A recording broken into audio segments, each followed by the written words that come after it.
Hello guys, Assalamu alaikum. It's me Shakil once again back with another vlog and another food review blog. আজকের এই ব্লগে আপনাদের সাথে আমি শেয়ার করব পিজা জোনের যে পিজা সেটা রেটিং দেওয়ার চেষ্টা করব। অনেকদিন পর আপনাদের সামনে ব্লগ ভিডিও নিয়ে হাজির হয়েছি। আপনারা তো জানেনই দেশে যে একটা পরিস্থিতি ছিল, আমাদের কোনো কারোই ভিডিও কিংবা ছবি আপলোড দেওয়া বা করার কোনো মন মানসিকতাই ছিল না। দেশ এখন স্বাধীন, মোটামুটি স্বাধীন বলা যায়, কারণ এখন আমরা পুরোপুরি স্বাধীন হতে পারি নাই। তো আমরা আজকে মন মানসিকতা একটু ভালো করার জন্য চলে আসলাম সাভার পল্লী বিদ্যুতে যে পিজা জোনটা হয়েছে, এটা খুব সম্ভবত কয়েকদিন আগে হয়েছে। সো আমরা এখানে আমি, আমার মেজো বোন এবং দুলাভাই আসছি এবং বরাবরের মতো আপনাদের সাথে শেয়ার করব আজকের এখানের কি অবস্থা। এখানে ভিতরে যে ডেকোরেশনটা মোটামুটি খুব একটা আহামরি না। এই যে আমরা পিজা অর্ডার করেছিলাম আর সেই এই পিজাটার রেটিং আপনাদের সাথে শেয়ার করব। পিজাটা গরম গরম খেতে মোটামুটি ভালোই লেগেছে, তবে আমার পেটটা একটু ক্ষুধার্ত ছিল, তো হয়তো বা আমার কাছে একটু বেশি ভালো লেগেছে।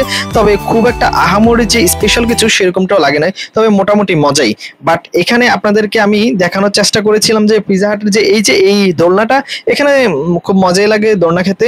কিন্তু ওই পাশে একটা চেয়ার আছে, মানে সোফা টাইপের, ওইখানের উপরে যে পরিমাণ ময়লা, সেই ময়লাগুলো দেখার পর আমার একেবারেই অস্বস্তিকর লেগেছে। আপনারা ছবিতে জাস্ট নিজের চোখেই দেখে নেন এই সোফার চারপাশটা কিরকম ময়লা, জাস্ট একটা অস্বস্তিকর ব্যাপার।